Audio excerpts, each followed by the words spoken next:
Complex carbohydrate consume करते हो तो बॉडी उसको देर तक होल्ड करके रखती है, स्लोली डाइजेस्ट होता है वो, तो इससे आपको भूख नहीं लगेगी। और भाई लोग क्या हाल है, चेस्ट फैट से परेशान हो चुके हो ना, मैं दूंगा सॉल्यूशन तुम्हें। और ये सॉल्यूशन कोई ब्रो साइंस नहीं है, ट्राइड एंड टेस्टेड सॉल्यूशन है और आप देखोगे कि इसको अडेप्ट करते कितना ज़्यादा डिफरेंस आता है। लास्ट वीडियो मैंने ये एक्सप्लेन किया था कि गाइनोकोमास्टिया और चेस्ट फैट में डिफरेंस है, जिससे कई लोगों को हेल्प मिला। अगर आपने वो वीडियो नहीं देखी है तो इस वीडियो के बाद उस वीडियो को ज़रूर देखना, क्योंकि लिटरली मेरे पास इतने सारे कमेंट्स आए इंस्टा पे, डीएम है कि सर हमें तो पता ही नहीं था अभी तक कि गाइनोकोमास्टिया, जिसको आप लोग गाइनो बोलते हैं, और चेस्ट फैट में डिफरेंस है। कई लोग डिप्रेशन में जा चुके थे, लिटरली आप देखना उसके नीचे कमेंट है कि मैं डिप्रेस हो गया था, मुझे लगा मुझे गाइनो है, बट आपकी वीडियो के बाद ये बात समझ आई कि ये गाइनो नहीं है, ये चेस्ट फैट है। सो इससे मुझे भी बहुत खुशी हुई। अब कई लोगों का डिमांड आया कि सर अब ये बताओ कि चेस्ट फैट को कैसे ख़त्म कर सकते हैं, कैसे कम कर सकते हैं। सो गाइज, सबसे पहले एक इंपॉर्टेंट बात आपको बताना चाहूँगा। YouTube पे आपने बहुत सारी वीडियोस देखी होगी कि do this 5 workouts to remove chest fat in 2 और 3 वीक्स। वो एनीवेज मैं उसके बारे में कमेंट नहीं करना चाहूँगा। मैं आपको एक साइंटिफिक एक्सप्लेनेशन दूंगा यहाँ पे कि क्या सिर्फ वर्कआउट करने से चेस्ट फैट चला जाएगा, या किन किन चीज़ों का ध्यान रखना है जिससे सच में फैट लॉस होगा, चेस्ट से भी और पूरी बॉडी से। सो गाइस, सबसे इंपॉर्टेंट फैक्टर है कि फोकस जो हमें रखना है पूरे बॉडी से फैट लॉस करने का रखना है। क्योंकि आप ये सोचोगे कि सिर्फ चेस्ट का वर्कआउट करोगे और डाइट अच्छी नहीं रखते, कैलोरी डेफिसिट नहीं रखते, या बहुत सारे अलग अलग फैक्टर्स हैं, वो मैं अभी एक्सप्लेन करूंगा। पहले मैं आपसे एक एक्सपेक्टेशन सेट करना चाहता हूं कि आपका फोकस होना चाहिए ओवरऑल बॉडी से फैट लॉस करने का। उसके बाद जब आप एक अच्छा वर्कआउट स्केड्यूल फॉलो करोगे चेस्ट के लिए, जिसमें सारे पोर्शंस कवर होंगे, जैसे आप इंक्लाइन पे प्रेस करते हो, फ्लाई करते हो, डिक्लाइन पे प्रेस करते हो, आइसोलेट मूवमेंट के लिए केबल क्रॉस ओवर करते हो, पुल ओवर करते हो, जो भी आप स्केड्यूल में इंक्लूड करते हो। सो गाइज, अब आते हैं टॉपिक पे। सो गाइज, सबसे इंपॉर्टेंट फैक्टर यह है कि आपको कंट्रोल करना है आपके डाइट पे। या तो आप 2 तरीके हैं जल्दी फैट लॉस करने का, मतलब रिजल्ट को बूस्ट करने का। पहला है कीटो डाइट, दूसरा है इंटरमिटेंट फास्टिंग। ये रिजल्ट जल्दी देगा। वैसे तो आप नॉर्मल कैलोरी डेफिसिट भी करोगे तो हो जाएगा, but it will take some time. अगर आपको थोड़ा जल्दी रिजल्ट चाहिए, आप मेहनत कर सकते हो, अगर आपका डेडिकेशन लेवल इतना है तो मेरे बोलने पे एक बार इसको ट्राई करना। तो आज इस वीडियो में हम कवर करने वाले हैं इंटरमिटेंट फास्टिंग को, जिससे कि आप देखोगे कि फैट लॉस कितना फास्ट हुआ है आपका, और अगेन आप एक अच्छा वर्कआउट स्केड्यूल फॉलो करते हो चेस्ट के लिए, चेस्ट से फैट चला जाएगा। इंटरमिटेंट फास्टिंग का फंडा क्या होता है? 16:8 का रेशियो हम लेते हैं, जिसमें 16 आवर्स हम फास्ट करते हैं और 8 आवर्स का हमारा ईटिंग विंडो होता है। मैं एक तरीका बताता हूँ जो मैंने फॉलो किया था। जनरली मान लो मैं सो के अगर उठता हूँ 10 बजे के आसपास, तो आप देखोगे जब आप सो के उठते हो तो एकदम से आपको भूख नहीं लगती। तो यहाँ पे मेरा फंडा ये था कि मैंने ब्रेकफास्ट को स्किप कर दिया। अब मैंने पहला जो अपना मील है वो लिया 1 बजे, जिसको आप लंच कह सकते हो, ब्रेकफास्ट कह सकते हो, कुछ भी। तो ईटिंग विंडो मैंने क्या रखा, 1 बजे फर्स्ट मील और 8 घंटे बाद लास्ट मील 9 बजे। सिर्फ ये नहीं, मैं आपको ये बताऊंगा कि अगर आपको इंटरमिटेंट फास्टिंग करना है तो कैसे फूड आइटम्स खाने हैं ताकि आपको भूख तुरंत ना लगे। सो गाइज, इंटरमिटेंट फास्टिंग में ईटिंग विंडो जैसे मैंने बताया 8 घंटे का होता है। तो आप जब भी सो के uठते हो उसके 3 घंटे बाद आप पहला मील लो, अपने हिसाब से प्लान कर लेना, और उसके बाद लास्ट मील जो आप लोगे ध्यान रखना कि 8 घंटे बाद, और उसके बाद कुछ भी नहीं खाना है आपको। ये सच में इफेक्टिव है, मैंने खुद ट्राई किया है, और ये आप ट्राई करके देखना, इसका रिजल्ट बहुत फास्ट है। अब बात करते हैं कि कैसे फूड आइटम्स हमें खाने चाहिए। ये ऑब्वियस सी बात है भाई, अगर तुम मील स्किप कर रहे हो तो भूख तो लगेगी, बट कैसे हम इसको मैनेज कर सकते हैं। यहाँ पे एक इंपॉर्टेंट रोल आता है कॉम्प्लेक्स कार्बोहाइड्रेट का। फॉर एन एग्जाम्पल, अगर मैं 10 बजे सो के उठाऊँ और मैं पहला मील ले रहा हूँ 1 बजे के आसपास, तो मैं क्या खाऊंगा? अगर मैं वाइट राइस खाता हूँ या कोई भी ऐसा सिंपल कार्बोहाइड्रेट खाता हूँ, मुश्किल से 1 घंटे के बाद फिर भूख लगेगी। कैलोरिक वैल्यू सेम होगा बट वो डाइजेस्ट जल्दी हो जाएगा। तो यहाँ पे कैच है, इंस्टेड ऑफ वाइट राइस या तो आप ब्राउन राइस कंज्यूम करो। इनफैक्ट आप रोटी भी अगर कंज्यूम करते हो तो वाइट राइस के कंपैरेटिवली उसमें कॉम्प्लेक्स कार्बोहाइड्रेट ज़्यादा मिल जाएगा आपको। ब्राउन राइस अगर खा सकते हो तो ब्राउन राइस खा लो, ब्राउन ब्रेड खा सकते हो तो ब्राउन ब्रेड खा लो, ओट्स खा सकते हो तो ओट्स खा लो, क्योंकि इन सब चीज़ों में कॉम्प्लेक्स कार्बोहाइड्रेट मिलेगा। आइडिया समझो, आइडिया इसके पीछे ये है कि जब आप कॉम्प्लेक्स कार्बोहाइड्रेट कंज्यूम करते हो तो बॉडी उसको देर तक होल्ड करके रखती है, स्लोली डाइजेस्ट होता है वो, तो इससे आपको भूख नहीं लगेगी।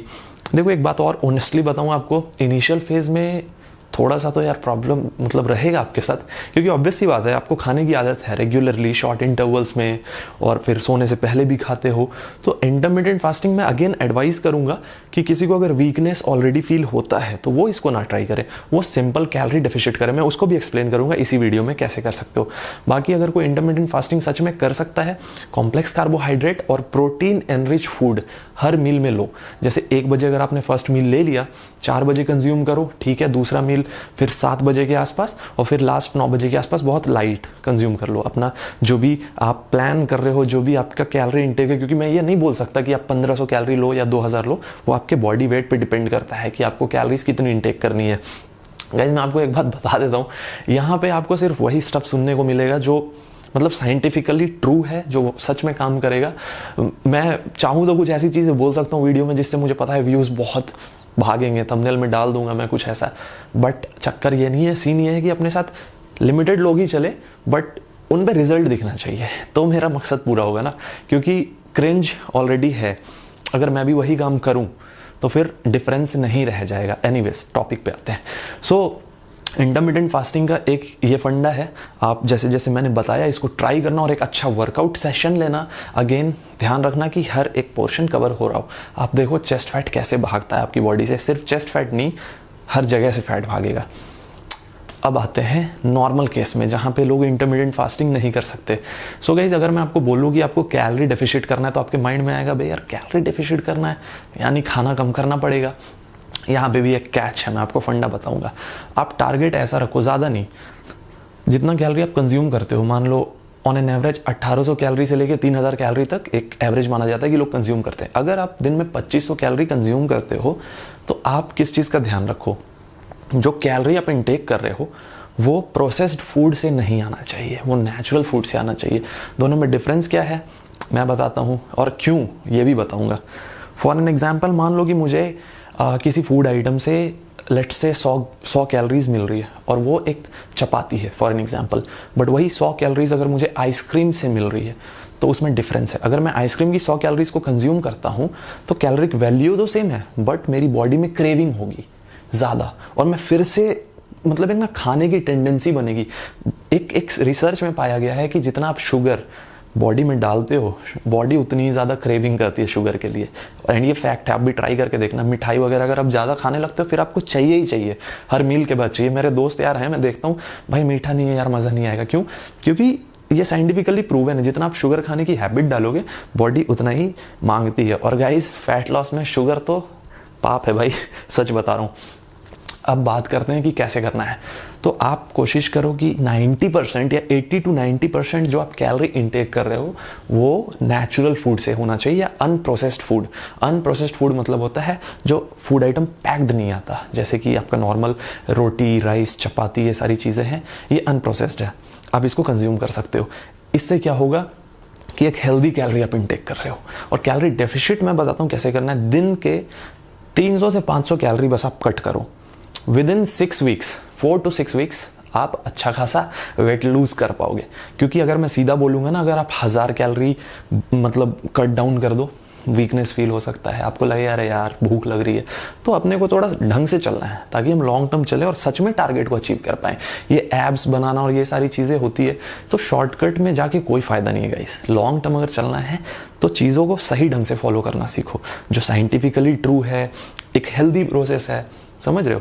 तो ये आप करके देखना, दिन के 300 से 500 कैलोरी कट करना। और मैं यही बोलूँगा कि आप इंटरमिटेंट फास्टिंग नहीं भी कर रहे हो तो अगर आपको कोई मील स्किप करना है तो आप ऐसा बीच में कुछ ऐसा मील स्किप करना, जैसे कोई स्नैक काइंड ऑफ है जो आप लेते हो, जो आपके लिए बहुत ज़्यादा इंपॉर्टेंट नहीं है। मतलब एक माइंड का भी बहुत फ़र्क पड़ता है ना। एक होता है कि भाई दोपहर का खाना है, उसको अगर मैंने स्किप कर दिया तो मेरे माइंड में बना रहेगा यार मैंने तो लंच ही मिस कर दिया है। बट स्नैक एक बार को मिस हो जाए, क्योंकि कैलोरी तो कट करना ही पड़ेगा। या फिर अगर आप बहुत ज़्यादा कैलोरी नहीं कट कर रहे तो आपको इंटेंस वर्कआउट करना पड़ेगा, क्योंकि वहाँ आप कैलोरी बर्न कर रहे हो। सिंपल सी बात है, इधर से आप कैलोरी बॉडी में डाल रहे हो और इधर से बर्न कर रहे हो। तो जितना आप बर्न कर रहे हो, अगर आप एक्सरसाइज इंटेंस कर रहे हो तो ऑब्वियस सी बात है फिर भी एक बैलेंस बना रहे हो। बट हेल्दी आइडिया यही होगा कि थोड़ा डाइट में कट करो और थोड़ा एक्सरसाइज को इंटेंस करो, तो इससे क्या होगी, फैट लॉस जल्दी होगा।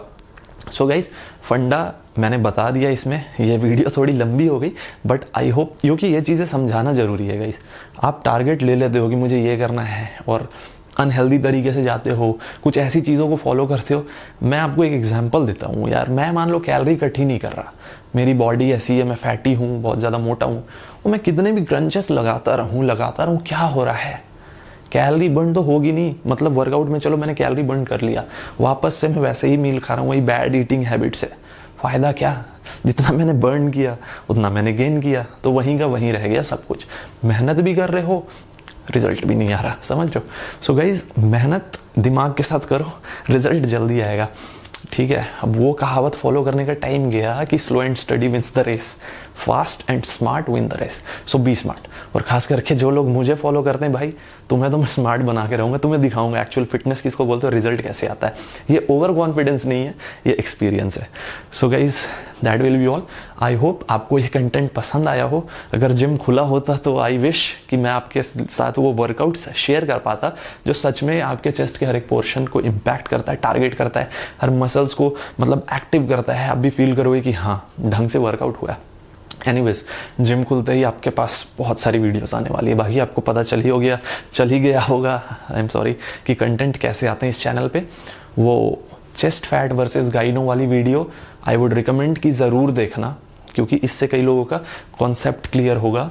कई लोगों को पता ही नहीं था कि गाइनो और चेस्ट फैट में सच में इतना डिफरेंस होता है। All right guys, that will be all. आज डोले टी शर्ट के अंदर से ही दिखाऊंगा।